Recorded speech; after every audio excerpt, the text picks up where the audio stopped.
महात्माओं, अब इस दास के प्रयत्न को ये ना समझना कि दास किसी की आलोचना करना चाहता है या किसी को हीन करना चाहता है या किसी के नबी पैगंबर देवता की कोई मान हानि करना चाहता है। दास ये चाहता है कि हजरत मोहम्मद एक नंबर के पुण्यात्मा थे और ये फंस गए इस काल ब्रह्म के। इस काल ब्रह्म ने डरा धमका के इसको जो साधना बताई, 5 वक्त की नमाज, अजान जो परमात्मा को पुकारने का बंग बोलते हैं, 5 वक्त की नमाज और रोजे, ये 3 साधनाएं बताई और इनको डट कर करा करते थे वो। हजरत मोहम्मद जी जैसा ईमान अल्लाह पर कोई नहीं ला सकता। मुसलमान भाई जितना ईमान उन्होंने उस कुरान शरीफ के ज्ञानदाता को कंप्लीट गॉड मान के उन्होंने उसको उसके ऊपर ईमान लाया, और उन जैसी भक्ति भी कोई नहीं कर सकता। उसके इतनी साधना करने के बाद हजरत मोहम्मद जी को उसकी भक्ति का क्या बेनिफिट हुआ। एक तरफ तो कुरान शरीफ में कहा है कि वो अल्लाह ताला, अल्लाह अकबर बड़ा मेहरबान है, बड़ा दयालु है, रहमत करता है, पापों को नाश करता है। वो बिल्कुल सही बोला है, वो तो सही है, वो तो ऐसा ही है। लेकिन हजरत मोहम्मद जी को उनकी रहमत नहीं मिली, उनका लाभ नहीं मिला। उसका कारण क्या रहा कि उस अल्लाह अकबर की way of worship, method of worship, पूजा का मार्ग, पूजा की विधि नहीं है। सूरत फुरकानी 25 आयत नंबर 52 से 59 में स्पष्ट कर दिया कुरान शरीफ के ज्ञानदाता ने कि वो अल्लाह अकबर तो वो है जिसने 6 दिन में सृष्टि रची, 7वें दिन तख्त पर जा बैठे, वो है क्रिएटर। और उसकी खबर कुरान शरीफ का ज्ञानदाता नहीं जानता, वो कुरान शरीफ में नहीं है जो ज्ञान उसने बताया हजरत मोहम्मद को जबरील देवता के माध्यम से। उसने अपने सत्र की विधि बताई है कि मेरे सत्र की ये साधना है और इसकी साधना से पाप नाश नहीं हो सकते, जो कर्म में वही मिलेगा आपको, उसमें कोई परिवर्तन नहीं हो सकता। और यही गीता ज्ञानदाता 8वें अध्याय के 13वें श्लोक में कहता है कि मेरा जो मंत्र है ओम इति एकाक्षरम ब्रह्म व्यवहारण माम अनुस्मरण ये प्रयाति तजन देहम सयाति परमाम गतिम, कि मेरे सत्र का, मेरी पूजा का केवल एक ओम अक्षर है, नथिंग एल्स। इसका अंतिम सांस तक जो भक्ति करता हुआ शरीर छोड़कर जाएगा वो ब्रह्म से मिलने वाली परम गति प्राप्त होगी। और ब्रह्म से मिलने वाली परम गति कौन सी है? ब्रह्मलोक। 8वें अध्याय के 16वें श्लोक में कहा कि ब्रह्मलोक में गए हुए प्राणी भी पुनरावृत्ति में है, उनका भी जन्म मृत्यु होता है। फिर गीता ज्ञानदाता ने 8वें अध्याय के 5 और 7 में तो अपने विषय की साधना बताई कि मेरी भक्ति करेगा मुझे ही प्राप्त होगा, ब्रह्मलोक में आ जाएगा, लेकिन जन्म मृत्यु तेरी भी रहेगी मेरी भी रहेगी, मोक्ष नहीं हो सकता। और जैसा कर्म करेगा वैसा फल भी मिलता रहेगा। लेकिन 8वें अध्याय के प्रथम मंत्र में अर्जुन ने पूछा कि किम तत् ब्रह्म, उसका उत्तर दिया 8वें अध्याय के 3रे श्लोक में गीता में कि वो परम अक्षर ब्रह्म है। तो 8वें अध्याय के 5 से 7 तक तो अपनी विधि बताता गीता ज्ञानदाता, और उसके विषय में इसने बता दिया जन्म मृत्यु तेरी भी रहेगी मेरी भी रहेगी, यहाँ शांति हो नहीं सकती, युद्ध तो करना ही पड़ेगा। और युद्ध करना तो वहाँ शांति कहाँ, इसलिए 18वें अध्याय के 66वें श्लोक में कहा कि तू सर्वभाव से उस परमेश्वर की शरण में जा, उसकी कृपा से तू परम शांति को और सनातन परम धाम को प्राप्त होगा। मेरी शरण में रहेगा तो शांति नहीं हो सकती। या तो आपने दुख है भाग में तो दुख भी भोगने पड़ेंगे, और सुख है तो तेरे भाग का सुख भी मिलेगा। उसके लिए ऑप्शन छोड़ दिया है कि तत्वदर्शी संतों को पूछ, मैं नहीं जानता उसकी भक्ति विधि। 17वें अध्याय के 23वें श्लोक में गीता ज्ञानदाता ने उस परम अक्षर ब्रह्म सच्चिदानंद घन ब्रह्म, ब्रह्म ने माने सच्चिदानंद घन ब्रह्म की भक्ति का संकेत किया है कि उसके 3 मंत्र का जाप है। ओम तो सार्वजनिक कर दिया, वो तो उसका है ही, और तत् और सत वो सांकेतिक छोड़ दिए, उसको तत्वदर्शी संत बताएगा। तो वो दोनों कोड वर्ड जो हैं वो दास के पास है, वो कंप्लीट कोर्स है।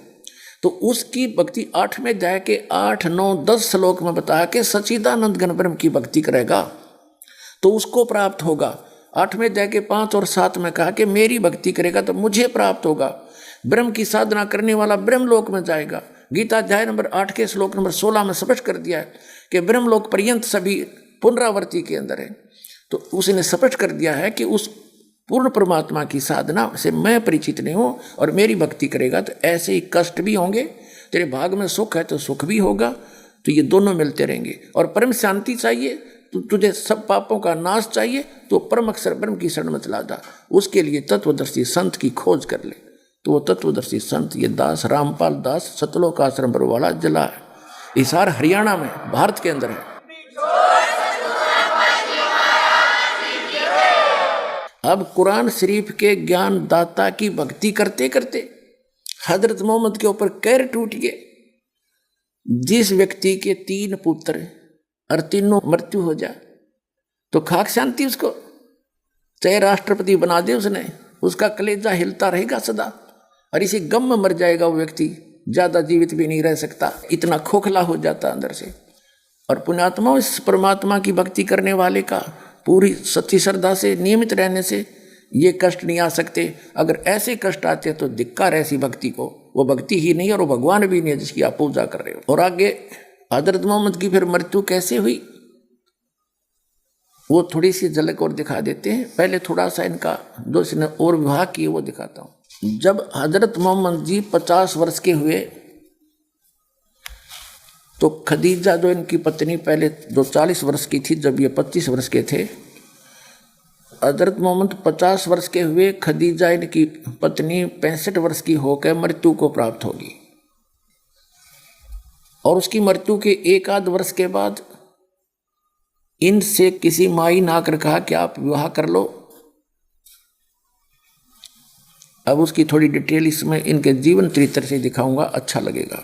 ये वही पुस्तक है जीवनी हजरत मोहम्मद सल्लल्लाहु अलैहि वसल्लम। ये देखिएगा, ये वही है।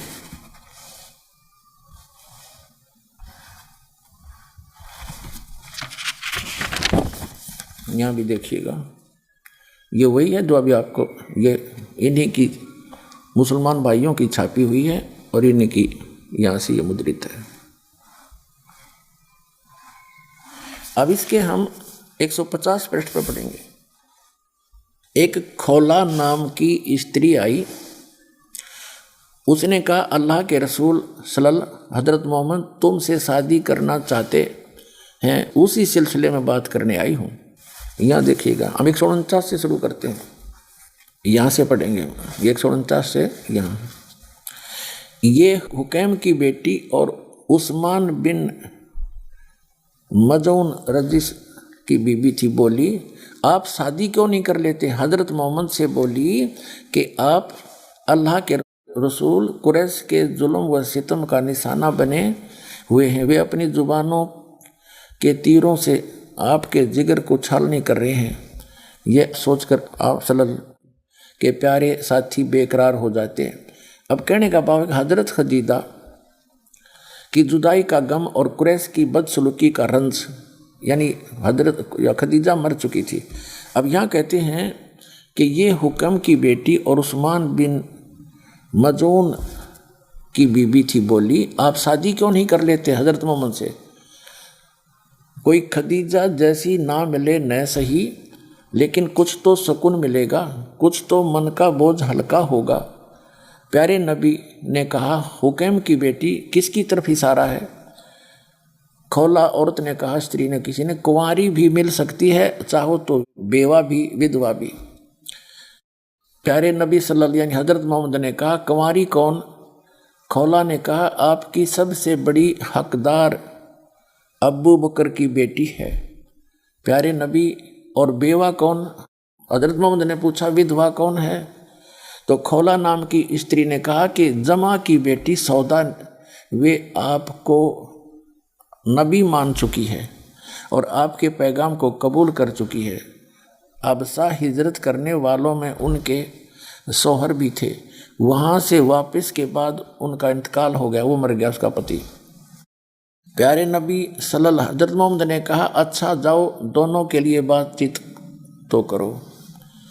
खौला सौदा के पास गई और बोली, कहने का भाव यह हजरत मोहम्मद जी ने हरी झंडी दिखा दी, कुंवारी भी कर लो बात और विधवा भी। 50 वर्ष की आयु में अब देखो 150 पृष्ठ पे हम पढ़ रहे हैं। यहाँ देखो, खौला ने कहा अल्लाह के रसूल आपसे शादी करना चाहते हैं, उसी सिलसिले में बात करने आई हूँ। सौदा से कहा, हम अपने मतलब की पढ़ देंगे। फिर खौला उम्मे रुमान के पास आई, इस जोड़े का क्या कहना। खौला ने जाकर सौदा के बाप से बात की। उन्होंने यह मुबारक खबर सुनी, खुद ब खुद उनके मुंह से निकला कि इस जोड़े का क्या कहना। फिर खौला उम्मे रुमान के पास आई। ये आयशा की माँ और अबू बकर की बीबी थी। बोली, क्या अच्छी किस्मत पाई है आपने, यह बरकत और रहमत की बारिश। खुदा के रसूल यानी सल्लल्लाहु हज़रत मोहम्मद आयशा से शादी का इरादा रखते हैं। ये कुंवारी थी और छोटी उम्र की थी, 10-11 वर्ष की। ये देखो, आयशा से शादी का इरादा रखते हैं। उम्मे रुमान रजिस्टर्ड। ओहो भाग्य, कितना मुबारक बात होगी कि यह तनिक ठहरो, अबू बकर भी आ जाएं। अभी ज़्यादा देर ना हुई कि अबू बकर आ गए और आखिरकार आप सल्लल्लाहु की शादी सौदा और आयशा से हो गई। इस तरह शादी के बाद सौदा विदा होकर आपके घर चली गई और आयशा की विदाई बाद में हुई, क्योंकि वो छोटी थी। अपने आत्माओं, दास तो आपका इतिहास लिखा हुआ पढ़कर सुना रहा है, और जैसे में यूं लगा कोई गांठबाद कर दियो तो इसको परचेज करके पढ़ सकते हो। दास ने इसका निष्कर्ष निकाल के आपके सामने दिखाया। देखिएगा अभी 242 पृष्ठ पे, उनसे आपकी शादी मक्का ही में हो चुकी थी। किससे? जो पहले हो चुकी है दोनों की। ये 241 पृष्ठ पे हम पढ़ेंगे पहले। 241 पृष्ठ नीचे आ जाते हैं। आपके जो 2 बड़े दोस्त थे, जो आपके दाएं बाएं हाथ के समान थे, उनकी बेटियों से अपना घर बसाकर उनका दिल रखा। हजरत अबू बकर की बेटी हजरत आयशा रजिस्ट थी, वह छोटी थी जो, उनसे आपकी शादी मक्का में हो चुकी थी, लेकिन अभी उनकी उम्र कम थी, इसलिए वे अपने माँ बाप के पास थी। अब वो तो 10-11 वर्ष की थी वह लड़की, जिससे 50 वर्ष की उम्र में हजरत मोहम्मद जी ने निकाह किया और एक विधवा से किया। वो अभी तक अपने माँ बाप के थी, उम्र छोटी थी। आगे देखो, मदीना पहुंचकर वे आपके यहाँ आ गई।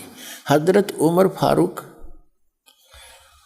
की बेटी हजरत हफ्सा रजिश थी, उनसे भी आपने शादी की।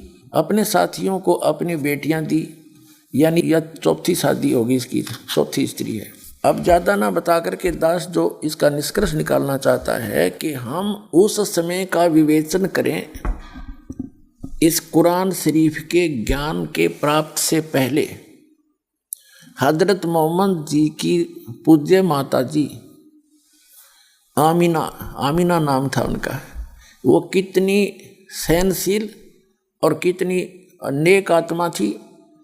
पति की मृत्यु होगी, बेटा गर्भ में था, प्रथम पुत्र, और 6 वर्ष का जब तक हुआ, अगर ब्याह करना होता तो साल भर भीतर कर लेती वह, और किसी से विवाह करना होता तो कितना गुड कैरेक्टर था। हम ये नहीं कहते कि हजरत मोहम्मद बैड कैरेक्टर थे, इसका एक विशेष कारण रहा है। विशेष कारण तो ये रहा कि इस कुरान शरीफ के ज्ञान दाता ने जो भी उनको विवश करके करवाया, इन्होंने वही कर लिया। बस इससे अधिक दास कुछ कहना नहीं चाहेगा।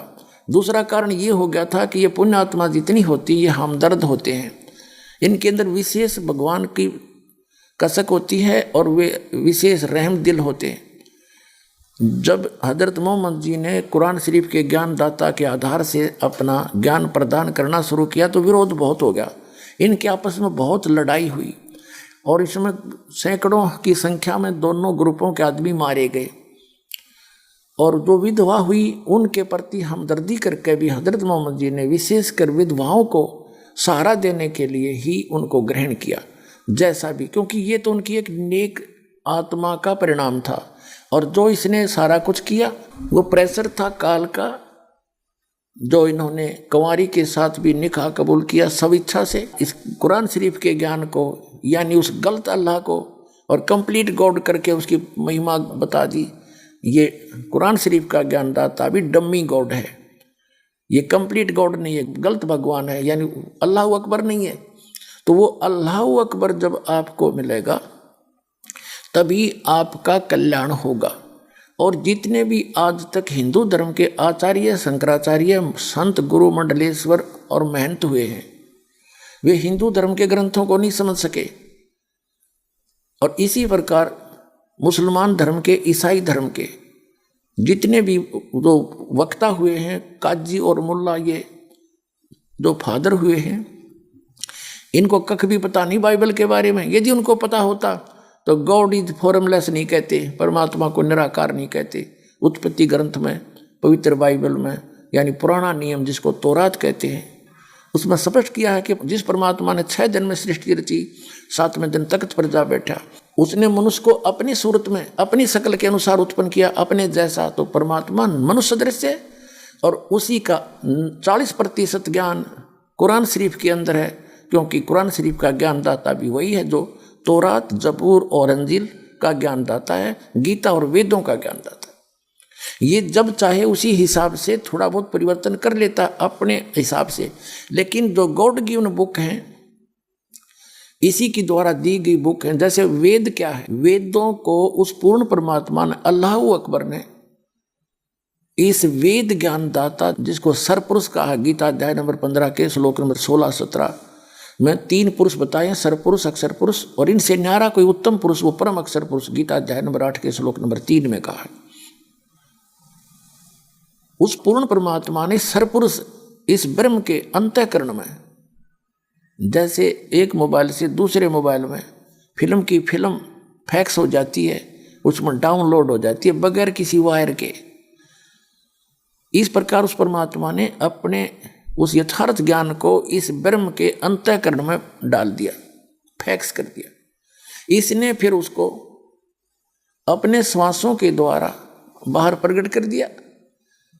अब जैसे ये इंटरनेट से फिल्म आती हैं और हम कंप्यूटर में लोड कर लेते हैं, कोई वायर भी नहीं होती, वहाँ से वहाँ तक आने की एक छतरी होती है, एक इंटरनेट का सिस्टम लगा, तो वहाँ से उसने कैच कर लिया और आके हमने अपने कंप्यूटर से बाहर डाउनलोड कर लिया। तो उस काल भगवान के, सरपुरुष के, गीता ज्ञानदाता के, वेद ज्ञानदाता के अंतःकरण में परमात्मा ने वो सारा कंप्लीट स्पिरिचुअल नॉलेज फैक्स कर दिया था। अब ये काल है, धोखेबाज है, ये सच्चाई किसी को बताता नहीं, किसी के सामने नहीं आता। इसने प्रतिज्ञा कर रखी है कि सामने आ जा, इसकी पोल खुल जाए, कैसा रेम वाला है। गीता अध्याय नंबर 7 के श्लोक नंबर 24 और 25 में कहता है कि मैं अपनी योग माया से अर्जुन छुपा रहता हूँ, मैं किसी के समक्ष नहीं आता। तो तब भी आज तक इन गीता पढ़ने वाले और अनुवाद करने वाले और पढ़ाने वाले इन गुरुओं की आंखें नहीं खुली कि श्री कृष्ण तो सामने खड़ा था। वो ये कैसे कह रहा कि मैं अपनी योग माया से छुपा रहता हूँ? वो तो उसमें जो बोल रहा था वो काल बोल रहा था, प्रेत की तरह प्रवेश करके, और उसने प्रतिज्ञा कर रही है कि मैं कभी किसी के सामने नहीं आऊँगा, ये मेरा अनुत्तम, घटिया, अटल यानी अवैध नियम है। और इसी प्रकार हजरत मोहम्मद जी को जब जबरील देवता एक बुराक नाम जानवर पर बैठाकर ऊपर लेकर गए, तो पर्दे से पीछे खड़ा है और पर्दे के पार से उसको आदेश दे रहा, तो सामने क्यों नहीं बात करी? जैसे हमारा जो अल्लाह अकबर है, सबका जनक है, क्रिएटर है, वो सामने आता है, हमसे बातें करता है, हमें समझाने की चेष्टा करता है, लेकिन हम इस अज्ञान से, इस वेद ज्ञानदाता के अज्ञान से हम परिपूर्ण होते हैं, क्योंकि ये इनकम्प्लीट नॉलेज देता है। अब क्या हुआ कि इसने जो उस कंप्लीट स्पिरिचुअल नॉलेज यानी 5 वेद दिए थे भगवान ने, इसने क्या किया, उनको सबको देखा, जिसमें ये उसको पता लगा कि इसके अंदर तो कंप्लीट जानकारी उस परम पिता की, और यदि ये ज्ञान यहाँ के प्राणियों के हाथ लग गया तो ये सभी भाग जाएंगे वहाँ पर। और इसको श्राप लगा हुआ है 1 लाख मानव शरीरधारी प्राणियों का नित आहार करने का। तो इसने सोचा कि ये भेद अगर लग गया कि मेरे से अन्य कोई और है अल्लाह अकबर, और वो ही सुखदाई है, वो स्थान जहाँ वो भगवान रहता, वहाँ एक अजीब और गरीब सृष्टि है, वहाँ पर सभी मनुष्यों का शरीर भी इमोर्टल है, अविनाशी है, भगवान का शरीर भी इमोर्टल है, भगवान का तो है ही इमोर्टल, चाहे वो यहाँ आए चाहे वहाँ जाए, और उस शरीर में कोई दुख नहीं, वृद्ध अवस्था नहीं, मृत्यु नहीं वहाँ पे प्राणियों की। तो इसने सोचा अगर ये सच्चाई का पता लग गया तो ये सब भाग जाएंगे। उसने वो पोर्शन निकाल दिया और ये 4 वेद दे दिए, ऋग्वेद, यजुर्वेद, अथर्ववेद और सामवेद। वो 5वां वेद जो सूक्ष्म वेद था वो इसने नष्ट कर दिया। उसकी पूर्ति करने के लिए परमेश्वर ने, अल्लाह अकबर ने स्वयं सह शरीर आना पड़ता है। अब गीता ज्ञानदाता ने गीता का जो वेद ज्ञान है ये एज इट इज है, उस कंप्लीट गॉड का दिया हुआ जितना भी है, लेकिन ये इनकम्प्लीट है क्योंकि इसने उसमें से निकाल दिया। गीता का जो ज्ञान इसने श्री कृष्ण जी में प्रवेश करके बोला, उसमें इसने अपना कुछ मिश्रण किया। जो वेदों से नहीं मिलता वो गलत है, जो वेदों से मेल खाता वो सही है। इसने क्या मिश्रण किया है? 3 अध्याय के 8 और 9 मंत्र में क्या कहा है? वैसे तो श्लोक नंबर 3 से शुरू हो जाता है 3 अध्याय का, कि अर्जुन ये था वेद ज्ञान, यदि तू कर्म सन्यासी हो गया, यानी हठ योग करके एक स्थान पर समाधिस्थ होकर बैठ कर साधना करने लग गया, या घर छोड़ कर गुफा में बैठ गया, तो तेरा निर्वाह कैसे चलेगा? काम भी कर, कर्म योगी बन और भक्ति कर। ये तो वेद ज्ञान है, क्योंकि यजुर्वेद अध्याय नंबर 40 के श्लोक नंबर 15 में कहा है, ओम कर्तु समर कल्वे समर कर्तुम समर। ओम नाम का जाप काम करते करते सिमरण करो, विशेष कसक के साथ सिमरण करो, मनुष्य जीवन का उत्तम प्रथम कर्तव्य जान के सिमरण करो। तो ऐसे ही सूक्ष्म वेद में लिखा है, नाम उठत नाम बैठत नाम सोत जागवे, नाम खाते नाम पीते नाम सेती लागवे। तो सूक्ष्म वेद से और वेद से जो ज्ञान मिलता गीता जी का वो सही है। फिर इसने 6 अध्याय के 10 से लेकर और 15 तक जो ज्ञान दिया है वो इसका अपने सत्र का है। उसमें ये क्या कहता है कि एक विशेष आसन लगा, नीचे कुसा यानी डाब हो, उसके ऊपर मृगछाला हो, फिर सुंदर कपड़ा बिछा हो, एकांत स्थान हो, नाक के ऊपर ध्यान लगा, ऐसे गाकर चतकर वो कर ध्यान कर। अब यहाँ तो हठ योग शुरू हो गया, ये इसकी अपने गपौड़ हैं, ये नहीं मानने हमने, जो वेद से नहीं मिलते। इसी प्रकार इसने गीता अध्याय नंबर 2 के श्लोक नंबर 37 और 38 में दोगला ज्ञान दिया युद्ध कराने के लिए। एक तरफ तो कहता है कि अर्जुन कि तू लाभ और हानि भूल जा और निस्वार्थ भाव से युद्ध कर ले। पहली तो पुण्यात्माओं, बगैर लाभ और हानि के कौन सिर फड़ुआवेगा? और फिर तुरंत ही लाभ हानि बता रहा है कि यदि तू युद्ध में मारा गया तो स्वर्ग प्राप्ति होगी, और यदि तू जीत गया तो पृथ्वी का राज भोगेगा, तेरे दोनों हाथों में लड्डू। तो ये इसकी बकवाद थी अपनी, ये वेद से नहीं मिलती, तो इसको रिजेक्ट कर देंगे हम। इसी प्रकार कुरान शरीफ का जो ज्ञान दिया इसने, कुछ तो उस गॉड गिवन ज्ञान साथ में अपना मिक्स करके इसने आगे पेश किया है। तो जो वेद से नहीं मिलता गीता ज्ञान, उसको छोड़ देंगे, और कुरान शरीफ का नहीं मिलता, बाइबल का नहीं मिलता, उसको हम छोड़ देंगे। और फिर कंप्लीट जो स्पिरिचुअल नॉलेज है, जिसको तत्व ज्ञान का है, तत्व वेद का है, सूक्ष्म वेद का है, वो दास के पास उपलब्ध है, जो भगवान ने स्वयं आकर बोला है। ऋग्वेद मंडल नंबर 9 सूक्त नंबर 86 मंत्र 26 और 27 में, ऋग्वेद मंडल नंबर 9 सूक्त 82 मंत्र 1, 2, 3 में, ऋग्वेद मंडल नंबर 9 सूक्त 94 यानी 94 के मंत्र 1 में, ऋग्वेद मंडल नंबर 9 सूक्त 95 के मंत्र 2 में, ऋग्वेद मंडल नंबर 96 के मंत्र 16 से लेकर 20 में, ऋग्वेद मंडल नंबर 9 सूक्त 20 मंत्र 1 में, ऋग्वेद मंडल नंबर 9 सूक्त 54 के मंत्र नंबर 3 में, ऋग्वेद मंडल नंबर 9 सूक्त नंबर 1 मंत्र 8 और 9 में। वेद ज्ञानदाता स्पष्ट कर रहा है कि वो परमात्मा ऊपर के लोकों में रहता है और मनुष्य दृश्य है, और वहां से सह शरीर आकर के अच्छी आत्माओं को मिलता है, उनको उपदेश देता है, यथार्थ ज्ञान देता है। वो कवियों की तरह आचरण करता हुआ घूमता है, अपने मुख से वाणी बोल बोल कर सुनाता है। तो वो तत्व ज्ञान उस परमपिता परमात्मा ने स्वयं आकर बोला है, और उसको चौथे अध्याय के जो 32वें श्लोक में गीता जी में कहा है कि वो सच्चिदानंद घन ब्रह्म की वाणी में विस्तार के साथ कहा गया है। यज्ञ यानी धार्मिक अनुष्ठानों की जानकारी दी गई है, तो वो तत्व ज्ञान है। और चौथे अध्याय के 34वें श्लोक में ऑप्शन छोड़ दिया है कि वो तत्व ज्ञान तत्वदर्शी संतों से जाकर पूछो। गीता ज्ञानदाता कहता है मुझे ज्ञान नहीं। इसी प्रकार कुरान शरीफ का ज्ञानदाता कहता है सूरत फुरकानी 25 आयत नंबर 52 से 59 में कि जिसने 6 दिन में सृष्टि रची और 7वां दिन तख्त पर जा बैठा। पवित्र बाइबल के उत्पत्ति ग्रंथ में यही प्रमाण है। वो अल्लाहू अकबर है, वो बड़ा भगवान है। और उसकी जानकारी किसी बाखबर से पूछ लो तो कुरान शरीफ के अंदर भी वो कंप्लीट स्पिरिचुअल नॉलेज नहीं है, वो इस दास के पास है। आओ और ग्रहण करो।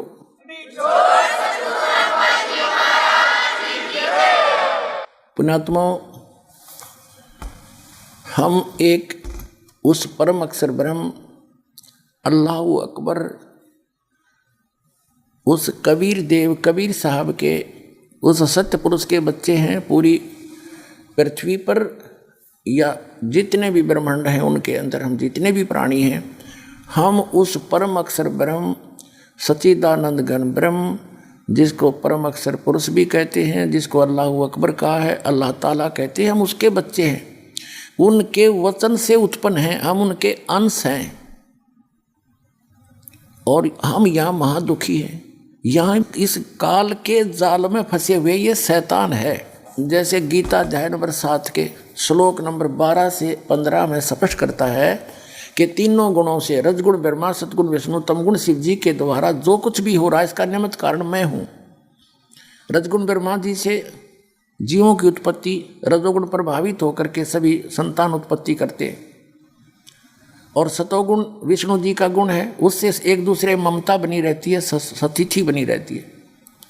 और तीसरे तमोगुण से आप परिचित हो, भगवान शंकर से निकल रहा तमोगुण के प्रभाव से हम एक दूसरे को 1 मिनट में लड़ पड़े। मुसलमान को मार रहा है, हिंदू को काट रहा है, मुसलमान हिंदुओं का झगड़ा, यहूदियों या ईसाइयों और मुसलमानों का झगड़ा आपस में 1 मिनट में यही करवाते हैं। हम सभी उस अल्लाहू अकबर के बच्चे हैं जो हम सबका पिता है। और हम यहाँ इस काल के जाल में फंस गए। गीता अध्याय नंबर 7 के श्लोक नंबर 12 से लेकर 15 में ये गीता ज्ञानदाता भी ये कह रहा है कि इन तीनों गुणों की भक्ति, रजगुण ब्रह्मा, सदगुण विष्णु, तमगुण शिव जी की जो भक्ति करते हैं, ये राक्षस स्वभाव को धारण किए हुए मनुष्यों में नीच और दूषित कर्म करने वाले मूर्ख मुझे नहीं बचते, ये मेरी भक्ति नहीं करते। इसी प्रकार कुरान शरीफ का ज्ञानदाता कहता है कि जो शैतान से भ्रमित हैं वो एक परमात्मा की भक्ति ना करके अन्य की भक्ति कर रहे हैं। वो तो कुरान शरीफ का ज्ञानदाता कहीं पर तो कहता है मेरी भक्ति नहीं कर रहे, फिर कभी कहता उस अल्लाहू अकबर की भक्ति भी ना करते। तो यहाँ भी इसने यही कहा है गीता अध्याय नंबर 7 के श्लोक 12 से 15 में कि जिनका ज्ञान हरा जा चुका है और इन तीनों गुणों तक, ब्रह्मा विष्णु महेश तक की पूजा में ये उलझे पड़े हैं, तो ये राक्षस स्वभाव को धारण किए मनुष्यों में नीच, दूषित कर्म करने वाले मूर्ख मेरी भक्ति नहीं करते। और फिर अपनी भक्ति को ये स्पष्ट कर ही रहा है कि मेरी भक्ति भी 4 प्रकार के करते हैं। आर्त, अर्थार्थी, जिज्ञासु और ज्ञानी। तीनों को रिजेक्ट करता है, आर्त, अर्थार्थी और जिज्ञासु को नहीं। ज्ञानी अच्छी आत्मा है और इनको ज्ञानी वो होता है जिसको पता लग गया कि परमात्मा ने मनुष्य जीवन इसीलिए दिया है कि हम अपना कल्याण करवाएं। और कल्याण के लिए वो परिचित हो जाते हैं। वेदों में केवल एक अल्लाह की भक्ति करनी चाहिए, अन्य की नहीं, एक भगवान की, कंप्लीट गॉड की, पूर्ण परमात्मा की। अब वो ज्ञान उन वेदों में है नहीं जिनको वो पढ़ रहे थे। उनके ये दिमाग में नहीं आया कि उसने स्पष्ट कर दिया है कि उस परमात्मा जो एक मालिक है, अल्लाह ताला है, उसकी भक्ति तो कोई और बताओगा जो वेदों से भी हटकर है, गीता से भी हटकर अलग है, कुरान शरीफ, तौरात, जबूर और बाइबल से भी अन्य है, वो कोई और बताएगा। वो उनकी बुद्धि में आया नहीं। उन्होंने यजुर्वेद अध्याय नंबर 40 के मंत्र नंबर 15 से ओम नाम ले लिया कि ये ओम नाम ही उस अल्लाह ताला की भक्ति है, वो पूर्ण परमात्मा की भक्ति है। यह ओम तो ब्रह्म की पूजा है, इस काल की भक्ति है। जो कुरान शरीफ का ज्ञानदाता, गीता जी का ज्ञानदाता और वेदों का ज्ञानदाता है, इसने स्पष्ट किया उसकी भक्ति तो कोई तत्वदर्शी संत बताएगा। जैसे ऋषि लोग समझ तो ये रहे थे कि हम उस अल्लाह ताला की भक्ति कर रहे हैं, वो कंप्लीट गॉड की भक्ति कर रहे हैं और कर रहे थे साधना इस काल की। तो काल की साधना से जन्म मृत्यु कभी समाप्त नहीं हो सकता और जो कर्म का दंड है वो भोगना ही पड़ेगा, उसमें परिवर्तन नहीं हो सकता।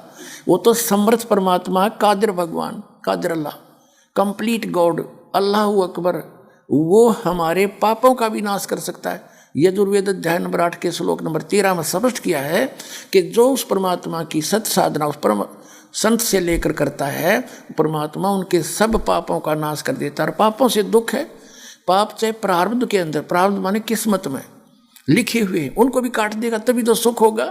और जब प्रारब्ध भोगना ही पड़ गया, किस्मत में लिखे हुए भोगने ही पड़ गए, तो खाक है वो भक्ति, कौन करेगा भक्ति फिर। तो अभी तक जो साधना कर रहे थे उन्हें दुख भी नो के नो हो रहे थे एज इट इज, तो वो पूर्ण परमात्मा की भक्ति नहीं थी। यही दशा हजरत मोहम्मद की हुई कि वो कुरान शरीफ के ज्ञानदाता द्वारा 5 टाइम की नमाज और अजान और रोजे, ये 3 प्रकार की साधना करते थे, जो इनकी फाइनल वर्शिप है, ये इनकी अंतिम वर्शिप है, कंप्लीट मानते हैं इसको। और इससे कितना कहर टूटे उनके ऊपर, और लास्ट में उनकी मृत्यु कैसे हुई। तो इसका कारण यही रहा कि वो तत्वदर्शी संत कौन है, वो स्वयं परमात्मा आता है, अपने द्वारा रची हुई सृष्टि को वो स्वयं ही बताता है। वो क्रिएटर है, सारे संसार का उत्पत्ति करता है। और जिस कारण से हजरत मोहम्मद जी की मृत्यु कैसी हुई, एक विचारणीय विषय है कि श्री कृष्ण जी का अंत कैसे हुआ। क्योंकि हम हिंदुओं तक वो ज्ञान नहीं पहुंच पाया, लिखा हुआ जरूर हमारे सदग्रंथों में, क्यों नहीं पहुंचाया गया, क्योंकि वो ज्ञान ऐसा है जिसको वो हमारे धर्मगुरु बता नहीं सकते थे। उसका कारण क्या था, जैसे एक समय दुर्वासा जी ने इन श्री कृष्ण के पुत्र प्रद्युम्न को और सभी यादव को श्राप दे दिया। प्रद्युम्न और कुछ अन्य यादव ने दुर्वासा संत के साथ मिसबिहेव कर दिया था, मजाक कर दिया था उसका। उसने श्राप दे दिया कि तुम्हारा नाश होएगा, सर्वनाश होएगा। और उसी के वचन से, जिसको श्री कृष्ण भगवान मान के पूजा करते हिंदू हम, उस श्री कृष्ण जी के सामने पूरा यादव कुल 56 करोड़ यादव आपस में उस दुर्वासा के श्राप वश कट के मर गए, लड़के। नवजात शिशु मार डाले न पकड़ पकड़ के, नवजात शिशु मार डाले, कसाई बन गए। श्री कृष्ण का पूरा कुल नाश हो गया। और श्री कृष्ण जी के पैर में एक शिकारी ने तीर मारा, उससे मृत्यु हुई। तो टिट फॉर टैट इनको भी भोगना पड़ा। तो कंप्लीट गॉड कहाँ थे, और उनकी आप पूजा करके सुख की इंतजार करते हो। इसी प्रकार श्री रामचंद्र जी का सारा जीवन देख लो। युवा हुए, विवाह हुआ, विवाह होते ही वनवास हुआ, फिर रावण के साथ युद्ध हुआ, करोड़ों व्यक्ति मारे गए, और सीता जी को अग्नि परीक्षा करके घर लाए। किसी एक धोबी के व्यंग से सीता जी को, गर्भवती को निकाल दिया। हर इसको मर्यादा पुरुषोत्तम कहते थे हम। भले व्यक्ति हो, अरे भगवान मत रह में गणा होता है, आम आदमी भी ना करे ऐसी गलती, तो चाहे सारा देश भौंके जाओ। जब अपनी आंखों से परीक्षा करके लाए भगवान, अग्नि में बैठा दी सीता के, तू मर गई, जल गई तो तू कलंकित है, रावण के पास गई है, और नहीं जली तो तू सोने जैसी है। और वो नहीं जली अग्नि में, और फिर भी अपने ऊपर विश्वास नहीं, एक धोबी के कहने से उसको त्याग दिया कि मैं दुनिया की दंत कथा नहीं सुन सकता, इनके व्यंग नहीं सुन सकता। अब सीता तो वाल्मीकि जी के एक आश्रम में और अपने बच्चों का पालन कर रही है, और वो राजा बन के अयोध्या में बैठे। क्या वो व्यक्ति सुखी हो सकता है? सपने में नहीं हो सकता। और अंत श्री रामचंद्र जी का कैसा हुआ सर्वविदित है, इसको बताने की जरूरत नहीं। इसी प्रकार हजरत मोहम्मद के साथ क्या बीती, इसी ब्रह्म की साधना, इस काल की साधना, जो कुरान शरीफ के ज्ञानदाता द्वारा दी गई भक्ति से उसका क्या हर्ष हुआ। उसके 3 पुत्र मारे गए उन्हीं की आंखों के सामने, तो उस बाप का क्या जीवन है, और अंत में उनकी क्या दशा हुई दिखाता हूँ आपको। ये जीवनी हजरत मोहम्मद आपको फिर से दिखाते हैं।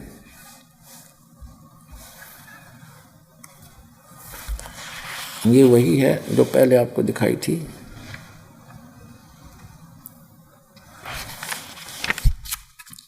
इसका कंप्लीट विवरण यहाँ पर है, आप पढ़ सकते हैं।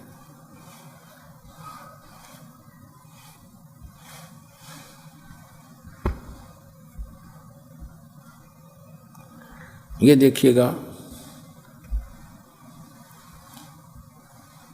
ये यहाँ से प्रकाशित है, और इसके हम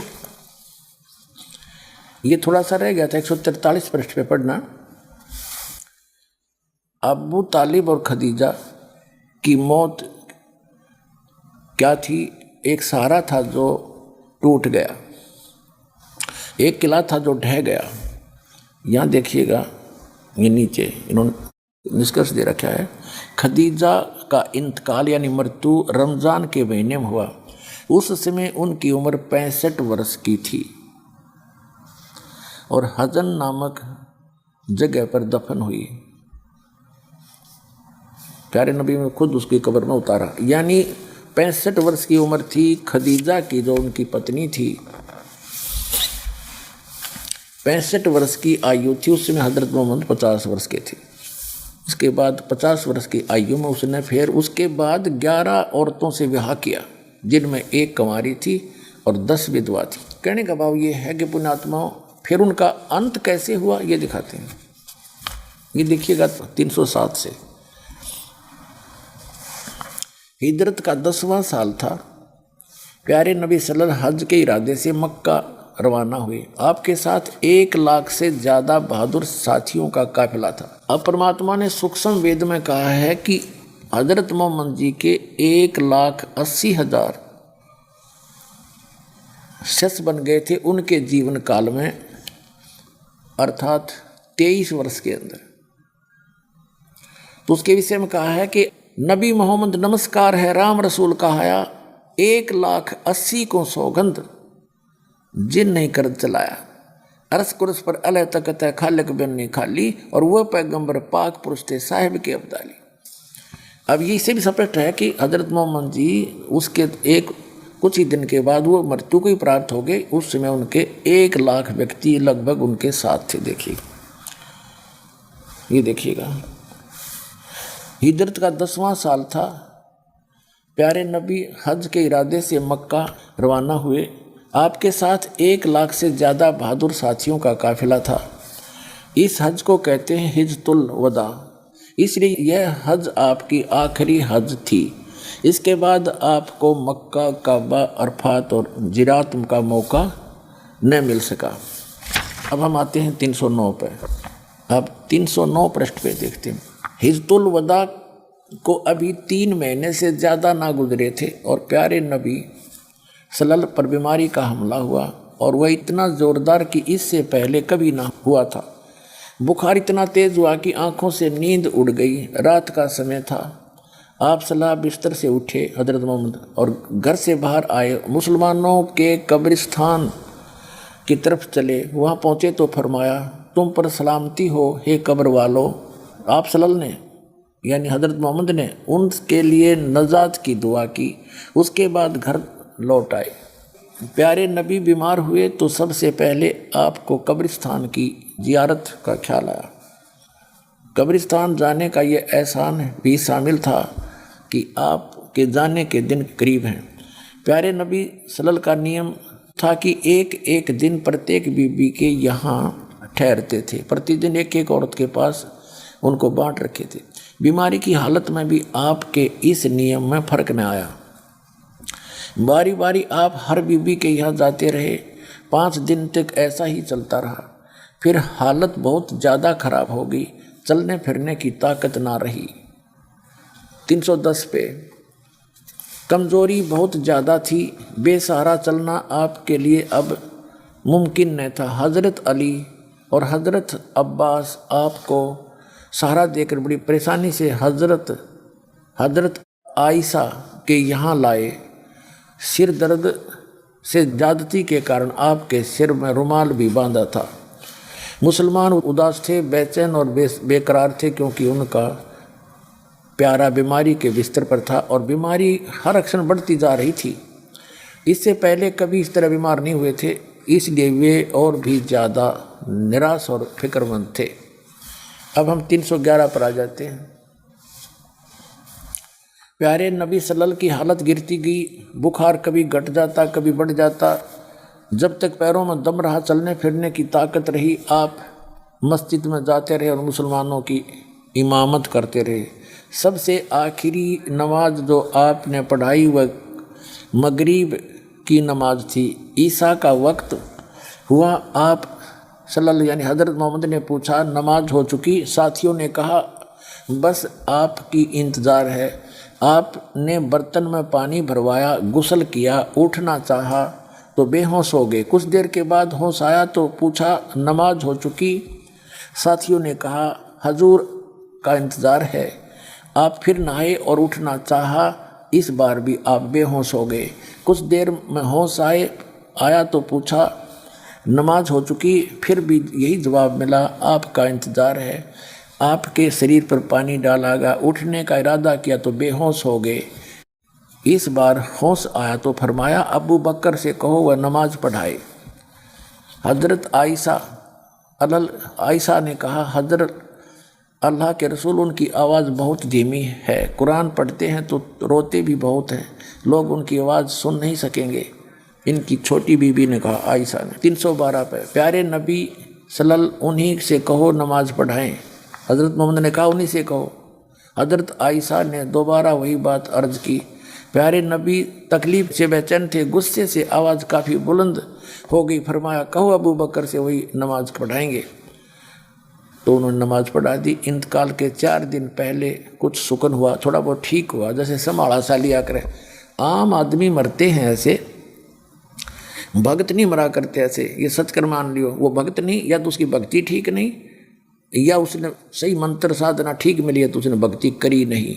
ये 2 कारण हो सकते हैं। लेकिन हज़रत मोहम्मद जैसा तो नेक व्यक्ति, और जो सीधा अल्लाह का आवाज़ उसके पास आ रही थी, वो तो पूर्ण रूप से हर मर्यादा को निभाता हुआ इस कुरान शरीफ के ज्ञानदाता द्वारा बताई भक्ति कर रहा था। उसकी ये दशा हुई। ये सोच लो पुण्यात्माओं, दास को किसी की बेइज्जती नहीं करना चाहता, आपको सत्र करना चाहता हूँ। पीछे गलती हुई सो हुई, अब समझ लो अब समय आ गया है, पूरे विश्व में एक होना पड़ेगा या भक्ति करनी पड़ेगी। वहाँ चलेंगे सतलोक में।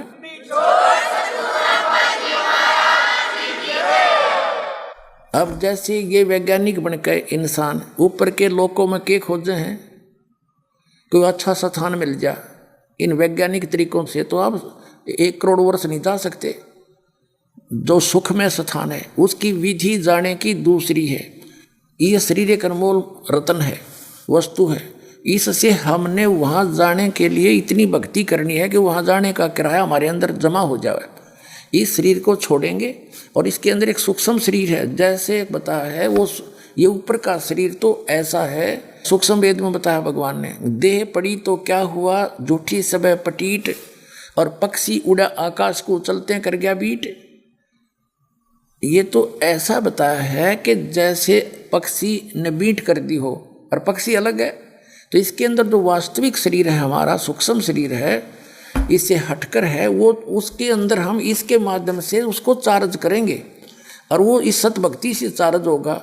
इसकी चार्ज होने के बाद इस खोखे को छोड़ देंगे हम, और फिर उसकी जो भक्ति की कमाई आपको स्पीड के साथ इतनी सेकंड के अंदर वहाँ सतलोक में पहुँचा देंगे। परमात्मा आपके साथ होगा, और सतलोक में जहाँ जाकर फिर कभी दुख नहीं।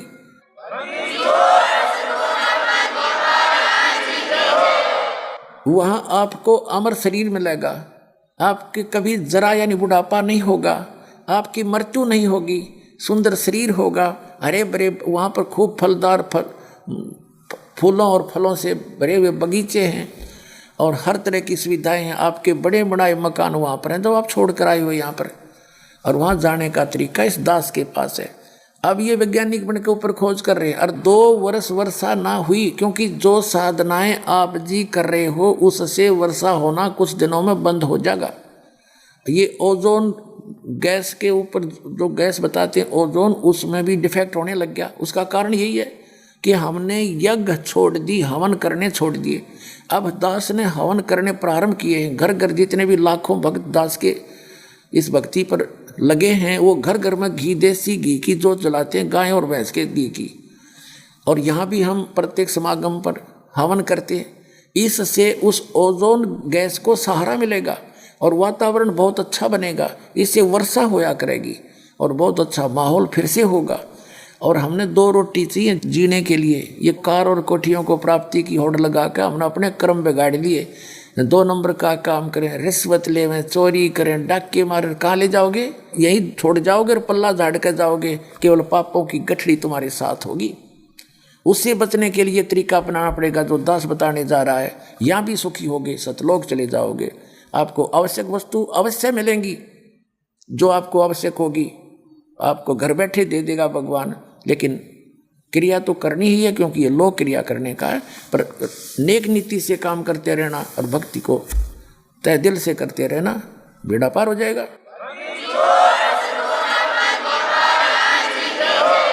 अब देखिएगा 312 हमने पढ़ लिया,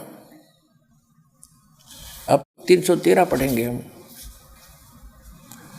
अब यहाँ आते हैं, तकलीफ बहुत बढ़ गई, बुखार इतना तेज हुआ कि पूरा शरीर जलने लगा।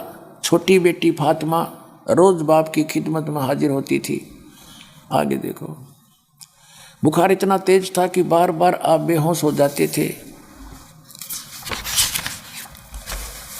314 पर, और पास ही एक बर्तन में ठंडा पानी था, आप उसमें हाथ डालते और चेहरे पर मलते।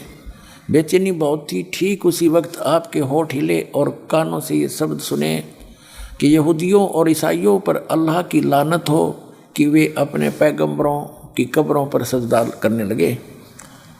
कमजोरी क्षण अक्षर बढ़ती जा रही थी, मौत धीरे धीरे सरकती आ रही थी। आपने बर्तन में ठंडा पानी मांगा, तुरंत पानी पेश कर दिया गया। आप बार बार उसमें हाथ डालते और चेहरे पर मलते।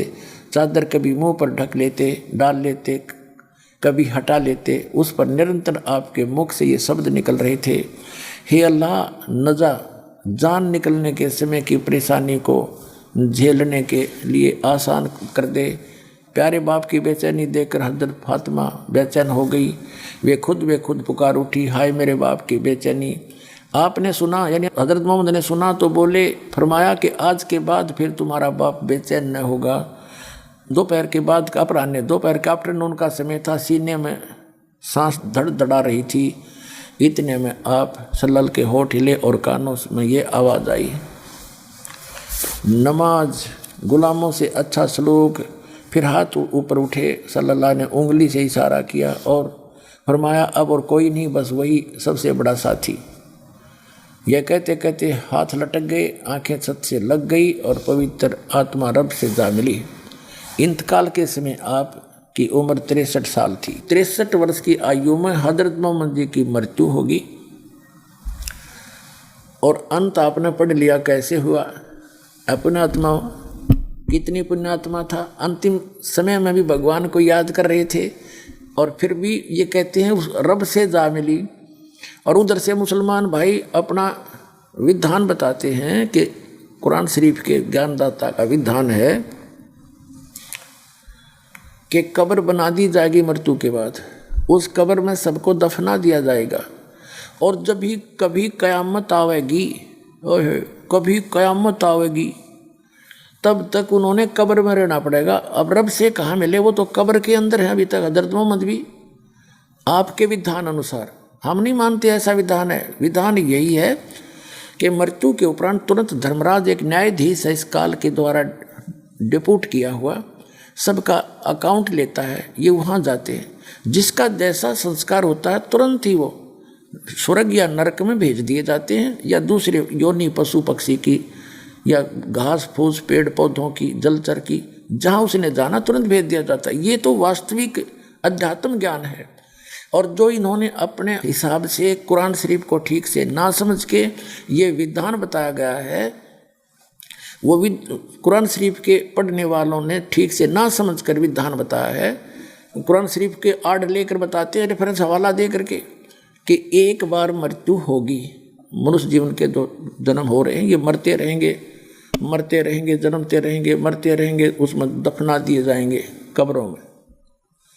और फिर जब क़यामत आवेगी, यानी पूरी कायनात, पूरी सृष्टि नष्ट हो जाएगी, सबको कहते फिर निकाला जाएगा, जीवित किए जाएंगे सबको। और फिर वो जो बुरे कर्म करने वाले तो नरक में, जिन्होंने अल्लाह के कुरान शरीफ के ज्ञानदाता की आज्ञा का पालन नहीं किया और जिन्होंने उनके अनुसार साधना की, तब वो बिस्त में जाएंगे, बेस्त स्वर्ग जन्नत में। और पुण्यात्मा, और ये इस कब्रों के अंदर सड़ेंगे पड़े पड़े। अगर तुम्हारा विधान सही है तो वो खाक जन्नत है फिर। और इन्होंने ठीक से उस ज्ञान को समझा नहीं। जो कुरान शरीफ में कहा गया है कि तुम्हारे मरने और जीने का एक विधान बना रखा है। अब आपको पुनः दिखाते हैं वास्तविकता क्या है। कुरान शरीफ में ये बताया गया है कि वो क्या कहता है कि भगवान ने, कुरान शरीफ का ज्ञानदाता कहता है कि मैं इस सारी दुनिया को ख़त्म करूँगा और आसमान को भी लपेट दूंगा, जैसे कागज़ रोल में लपेट दिया जाता है, और इनको फिर दोबारा पैदा करूँगा पुण्यात्मा जैसे पहले किया था। तो इसी बुद्धिमान व्यक्ति ने ये अध्यात्म शब्द हैं, अध्यात्म जो है ना वर्ड है, कलाम है, इनको आध्यात्मिक व्यक्ति ही समझ सकता है यदि इनके विधान को माने कि एक बार जन्म गए फिर कब्रों में, उसके बाद एक ही बार जीवित किए जाएंगे, ना पहले हुए ना आगे होगा और कुछ भी। तो कुरान शरीफ में ये नहीं कहते कि जैसे मैंने पहले किया था फिर दोबारा उत्पन्न करूंगा कायनात को। अब पढ़ के सुनाता हूँ थोड़ी सी। ये देखिएगा कुरान मजीद, ये यहाँ से प्रकाशित है, ऑफिस बुक डिपो 422 मटिया महल जामा मस्जिद दिल्ली 6 से।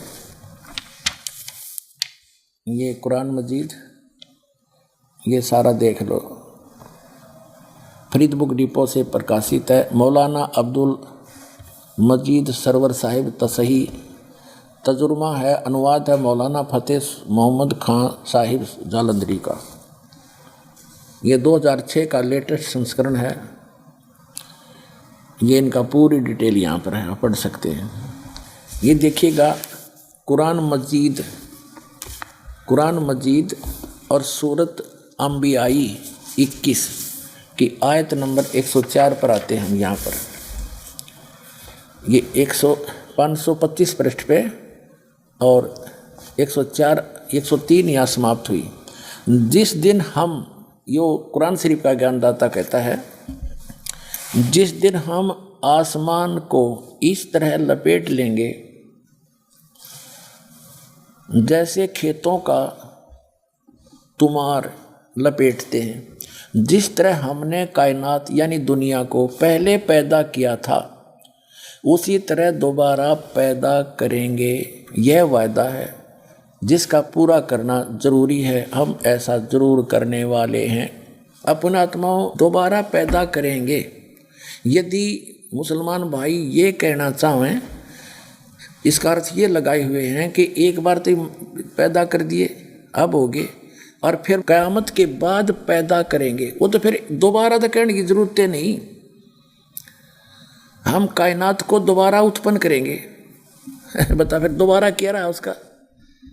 अब विचार करने की बात है कि जैसे एक बार तो पैदा कर दिया और फिर सारा समेट दिया, कति ख़त्म कर दिया, जब आकाश ही नहीं रहा तो जन्नत कहाँ रहेगी, यानी सब नाश हो जाएगा, और फिर पुनः उत्पन्न करेंगे तो दोबारा फिर करेंगे, तो एक तो खंडन होता ही है। आप फिर पढ़िएगा क्योंकि ये बहुत गहरा राज है, पढ़िएगा। जिस दिन आसमान को इस तरह लपेट देंगे यानी कयामत आवेगी, उसके बाद कहते फिर दोबारा पैदा करेंगे।